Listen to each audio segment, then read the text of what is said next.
Hi friends, ಎಲ್ರಿಗೂ ನಮಸ್ಕಾರ. Welcome to Yashu ಪಾಕಶಾಲೆ. ಇವತ್ತು ನಾವು ತುಂಬ ಸೂಪರಾಗಿರೋ ಸಖತ್ ಟೇಸ್ಟಿಯಾಗಿರೋ ಮಟನ್ ಬಿರಿಯಾನಿನ ಈಸಿಯಾಗಿ ಯಾವ ರೀತಿ ಮಾಡೋದು ನೋಡೋಣ ಬನ್ನಿ.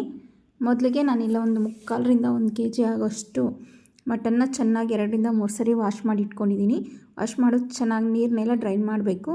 ಆಮೇಲೆ ಇದಕ್ಕೆ 1.5 ಟೇಬಲ್ ಸ್ಪೂನ್ ಅಷ್ಟು ಶುಂಠಿ ಬೆಳ್ಳುಳ್ಳಿ ಪೇಸ್ಟು, 1 ಟೇಬಲ್ ಸ್ಪೂನ್ ಅಷ್ಟು ಖಾರದ ಪುಡಿ, 1 ಟೇಬಲ್ ಸ್ಪೂನ್ ಆಗೋಷ್ಟು ಮಟನ್ ಮಸಾಲ ಹಾಕ್ತಾಯಿದ್ದೀನಿ.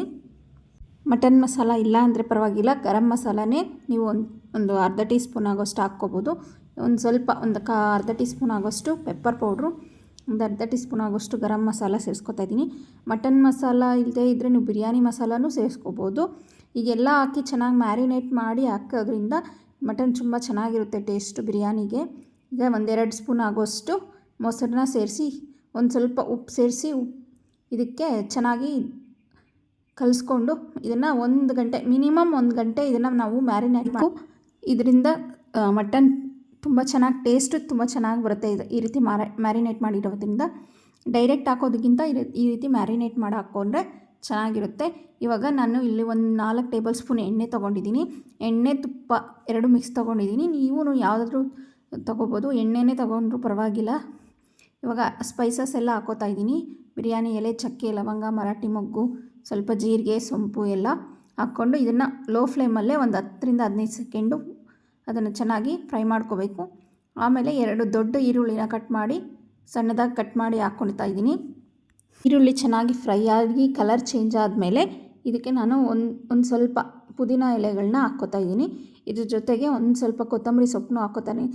ಈ ರೀತಿ ಹಾಕೋದ್ರಿಂದ ಫ್ಲೇವರ್ ಚೆನ್ನಾಗಿರುತ್ತೆ ಈರುಳ್ಳಿ ಜೊತೆಗೆ ಫ್ರೈ ಮಾಡೋದ್ರಿಂದ. ಆಮೇಲೆ ನಾವು ಇದಕ್ಕೆ 1 ಗಂಟೆ ಮ್ಯಾರಿನೇಟ್ ಮಾಡಿ ಇಟ್ಕೊಂಡಿರೋವಂಥ ಮಟನ್ ಪೀಸಸ್ನ ಸೇರಿಸ್ತಾ ಇದ್ದೀನಿ. ಸೇರಿಸಿ ಅದನ್ನು ಚೆನ್ನಾಗಿ ಇದರಲ್ಲಿ ಮಿಕ್ಸ್ ಮಾಡಿಕೊಂಡು ಒಂದು 6-7 ನಿಮಿಷ ಇದನ್ನು ಚೆನ್ನಾಗಿ ಫ್ರೈ ಥರ ಮಾಡಿಕೊಂಡು ಮಿಕ್ಸ್ ಮಾಡ್ಕೋತಾ ಇರಬೇಕು.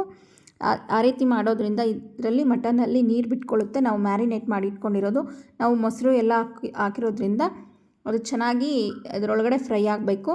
ಫ್ರೈ ಆಗ್ತಾ ಇರಬೇಕಾದ್ರೆ ನಾವು ಇದಕ್ಕೆ ಮಸಾಲ ಐಟಮ್ಸ್ ಏನು ಬೇಕೋ ರುಬ್ಕೊಳ್ಳೋಕ್ಕೆ ನೋಡೋಣ ಬನ್ನಿ. ಮೊದಲಿಗೆ ಒಂದು ಮಿಕ್ಸಿ ಜಾರ್ ತೊಗೊಂಡು ಅದರಲ್ಲಿ ನಾನಿಲ್ಲಿ ಒಂದು ಸಣ್ಣ ಈರುಳ್ಳಿನ ಕಟ್ ಮಾಡಿ ಇಟ್ಕೊಂಡಿದ್ದೀನಿ, ಅದನ್ನು ಹಾಕೋತಾ ಇದ್ದೀನಿ. ಮತ್ತು ಒಂದು 6-7 ಹಸಿಮೆಣ್ಸಿನ್ಕಾಯಿ, 1 ಇಂಚು ಶುಂಠಿ, ಒಂದು ದೊಡ್ಡ ಬೆಳ್ಳುಳ್ಳಿನ ಬಿಡಿಸಿಟ್ಕೊಂಡಿದ್ದೀನಿ, 4-5 ಲವಂಗ, 1-2 ಚಕ್ಕೆ ಪೀಸು, ಒಂದು 7-8 ಮೆಣಸುಕಾಳು ತೊಗೊಂಡಿದ್ದೀನಿ. ಇವಾಗ ಎಲ್ಲನೂ ಸೇರಿಸಿ ಇದಕ್ಕೆ ಸ್ವಲ್ಪ ಗಟ್ಟಿಯಾಗಿ, ಜಾಸ್ತಿ ನೀರು ಹಾಕ್ದಿರ ಒಂದು ಸ್ವಲ್ಪ ಇದಕ್ಕೆ ಕೊತ್ತಂಬರಿ ಸೊಪ್ಪು ಮತ್ತು ಒಂದು ಸ್ವಲ್ಪ ಪುದೀನ ಸೇರಿಸಿ, ನೀರು ಜಾಸ್ತಿ ಹಾಕ್ದಿರ ಬೇಕಾದರೆ 1 ಸ್ಪೂನ್ ಅಥವಾ 2 ಸ್ಪೂನ್ ನೀರು ಹಾಕ್ಕೊಂಡು ಗಟ್ಟಿಯಾಗಿ ರುಬ್ಕೋಬೇಕು. ಇದಕ್ಕೆ ಜಾಸ್ತಿ ನೀರು ಹಾಕಬಾರ್ದು.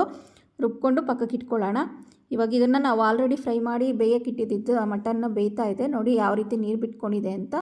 ಇವಾಗ ಇದಕ್ಕೆ ನಾವು 1-2 ದೊಡ್ಡ ಆಪಲ್ ಟೊಮೆಟೊನೇ, ಹುಳಿ ಟೊಮೆಟೊ ತೊಗೊಂಡಿಲ್ಲ, ಅದನ್ನೇ ಸಣ್ಣದಾಗಿ ಕಟ್ ಮಾಡಿ ಇದಕ್ಕೆ ಸೇರಿಸ್ಕೊತಾ ಇದ್ದೀನಿ. ಇದನ್ನು ಸೇರಿಸ್ಕೊಂಡು ಇದನ್ನು ಒಂದು 2-3 ನಿಮಿಷ ಟೊಮೆಟೊ ಒಂದು ಸ್ವಲ್ಪ ಮೆತ್ತಗಾಗೋವರೆಗೂ ಇದನ್ನೆಲ್ಲ ಹಾಕಿ ಫ್ರೈ ಮಾಡ್ಕೋಬೇಕು. ನೋಡಿ, ನಾನು ನೀರು ಹಾಕದಿದ್ರೂ ಮಟನಲ್ಲಿ ಎಷ್ಟು ನೀರು ಬಿಟ್ಕೊಂಡಿರುತ್ತೆ, ಇದೇ ನೀರಲ್ಲೇ ಅದು ಫ್ರೈ ಆಗ್ತಾ ಇರುತ್ತೆ. ಇವಾಗ ಇದಕ್ಕೆ ನಾವು ರುಬ್ಬಿಟ್ಕೊಂಡಿರೋವಂಥ ಮಸಾಲೆನ ಸೇರಿಸ್ತಾ ಇದ್ದೀನಿ. ಮಸಾಲೆ ಹಸಿ ವಾಸನೆ ಹೋಗೋವರೆಗೂ ಅದೇ ರೀತಿ ನಾವು ಫ್ರೈ ಮಾಡ್ಕೋಬೇಕು. ಒಂದು 2-3 ನಿಮಿಷ ಆದರೂ ನಾವು ಮಸಾಲೆ ಹಸಿ ವಾಸನೆ ಹೋಗೋವರೆಗೂ ಫ್ರೈ ಮಾಡ್ಕೋಬೇಕು. ಆಮೇಲೆ ಇದಕ್ಕೆ ನಾವು ಅರ್ಧ ಟೇಬಲ್ ಸ್ಪೂನ್ ಆಗೋಷ್ಟು ಉಪ್ಪು ಸೇರಿಸ್ಕೋಬೇಕು. ಉಪ್ಪು ಸೇರಿಸ್ಕೊಂಡು ಇದಕ್ಕೆ ನಾವು ಒಂದು ಅರ್ಧರಿಂದ 1 ಗ್ಲಾಸ್ ನೀರು ಹಾಕಿ, ಅಳತೆಲೆ ಹಾಕಿ 1 ಗ್ಲಾಸ್ ನೀರು ಹಾಕಿ ಸ್ವಲ್ಪ ಹೊತ್ತು ಅದನ್ನು ಕುದಿಯೋಕ್ಕೆ ಬಿಟ್ಟು ಇದು ಲಿಡ್ ಕ್ಲೋಸ್ ಮಾಡಿ ನಾವು ಇದನ್ನು ಒಂದು 4-5 ವಿಷಲ್, ನೀವು ಸ್ವಲ್ಪ ಎಳೆ ಮಟನ್ ಆದರೆ 3-4 ವಿಷಲ್ ಸಾಕಾಗುತ್ತೆ. ಸ್ವಲ್ಪ ಮಟನ್ ಬಲ್ತಿದ್ರೆ ಒಂದು 5-6 ವಿಷಲ್ ಕೂಗಿಸ್ಕೊಂಡು ಮಟನ್ನ ಬೇಯಿಸ್ಕೋಬೇಕಾಗುತ್ತೆ. ಮಟನ್ ಬೆಂದಾಗಿದೆ, ಇವಾಗ 5-6 ವಿಷಲ್ ಆಗಿದೆ. ಮಟನ್ ಚೆನ್ನಾಗಿ ಬೆಂದಿದೆ ನೋಡಿ ಯಾವ ರೀತಿ ಬೆಂದಿದೆ ಅಂತ. ನಾವು ಹಾಕಿರೋ ನೀರೆಲ್ಲ ಹಾಗೇ ಇದೆ. ನಾನು ಇಲ್ಲಿ 1 ಗ್ಲಾಸ್ ನೀರು ಹಾಕಿದ್ದೆ, ಅದೇ ರೀತಿ ಇದೆ. ಮಟನ್ ಚೆನ್ನಾಗಿ ಬೆಂದಿದೆ. ಈಗ ಇದಕ್ಕೆ ನಾವು ಸ್ಟವ್ ಆನ್ ಮಾಡ್ಕೊಂಡು ಮತ್ತೆ ನಾನಿಲ್ಲಿ 3 ಗ್ಲಾಸ್ ಅಕ್ಕಿ ನೆನೆ ಹಾಕಿದ್ದೆ. ಒಂದು ಅರ್ಧ ಗಂಟೆ 3 ಗ್ಲಾಸ್ ಅಕ್ಕಿನ ನೆನೆ ಹಾಕಿ ಇಟ್ಟಿದ್ದೆ. ಇವಾಗ ಅದನ್ನು ಹಾಕೋತಾ ಇದ್ದೀನಿ. ನೋಡಿ, ಈ ಗ್ಲಾಸಲ್ಲಿ 3 ಗ್ಲಾಸ್ ನಾರ್ಮಲ್ ಸೋನಾ ಮಸೂರಿ ರೈಸನ್ನೇ ನಾನು ಹಾಕ್ಕೊಂಡಿರೋದು. ಇವಾಗ ಇದನ್ನು ಒಂದು ಸ್ವಲ್ಪ ಹೊತ್ತು ಅಕ್ಕಿನೆಲ್ಲ ನಾವು ಈ ಮಸಾಲೆಯಲ್ಲಿ ಮಿಕ್ಸ್ ಮಾಡಿಕೊಂಡು ಫ್ರೈ ಮಾಡ್ಕೋಬೇಕು. ಈ ರೀತಿ ಮಾಡೋದ್ರಿಂದ ಅಕ್ಕಿಗೂ ಮಸಾಲೆ ಚೆನ್ನಾಗಿ ಹಿಡಿಯುತ್ತೆ. ನಾವು ಫಸ್ಟೇ ನೀರು ಹಾಕ್ಬಿಟ್ರೆ ಅದು ಮಸಾಲೆ ಸಪ್ರೇಟು ಅಕ್ಕಿ ಸಪ್ರೇಟ್ ಆ ಥರ ಆಗೋಗುತ್ತೆ. ಈ ರೀತಿ ನಾವು ಅಕ್ಕಿ ಹಾಕಿ ಒಂದು ನಿಮಿಷ ಆ ಥರ ಫ್ರೈ ಮಾಡೋದ್ರಿಂದ ಅನ್ನ ಉದ್ರುದ್ರು ಕೂಡ ಆಗುತ್ತೆ, ಚೆನ್ನಾಗಾಗುತ್ತೆ. ಈಗ ಇದಕ್ಕೆ ನಾನು 3 ಗ್ಲಾಸ್ ಅಕ್ಕಿಗೆ 6 ಗ್ಲಾಸ್ ನೀರು ತೊಗೋಬೇಕು. 1 ಗ್ಲಾಸ್ ಆಲ್ರೆಡಿ ಹಾಕ್ಕೊಂಡಿರೋದ್ರಿಂದ ಈಗ 5 ಗ್ಲಾಸ್ ನೀರು ಹಾಕ್ಕೊಳ್ತಾ ಇದ್ದೀನಿ. ಜೊತೆಗೆ ಒಂದು ಅರ್ಧ ನಿಂಬೆ ಹೋಳು ರಸನ ಹಾಕ್ಕೋತಾ ಇದ್ದೀನಿ ಲಾಸ್ಟಲ್ಲಿ. ಸ್ವಲ್ಪ ಕೊತ್ತಂಬರಿ ಮತ್ತು ಸ್ವಲ್ಪ ಪುದೀನನ ಸೇರಿಸ್ಕೊತಾ ಇದ್ದೀನಿ. ಫ್ಲೇವರ್ ಚೆನ್ನಾಗಿರುತ್ತೆ ಈ ರೀತಿ ಹಾಕ್ಕೊಳ್ಳೋದ್ರಿಂದ. ಈಗ ಇದಕ್ಕೆ ನಾನು ಉಪ್ಪು ಸೇರಿಸ್ಕೊತಾ ಇದ್ದೀನಿ. ನೀವು ನೋಡಿಕೊಂಡು ಟೇಸ್ಟ್ಗೆ ಎಷ್ಟು ಬೇಕೋ ಅಷ್ಟು ಸೇರಿಸ್ಕೋಬೋದು. ಈಗ ಇದನ್ನು ಚೆನ್ನಾಗಿ ಒಂದು 5 ನಿಮಿಷ, 5ರಿಂದ 10 ನಿಮಿಷ ಚೆನ್ನಾಗಿ ಕುದಿಯೋಕೆ ಬಿಡಬೇಕು.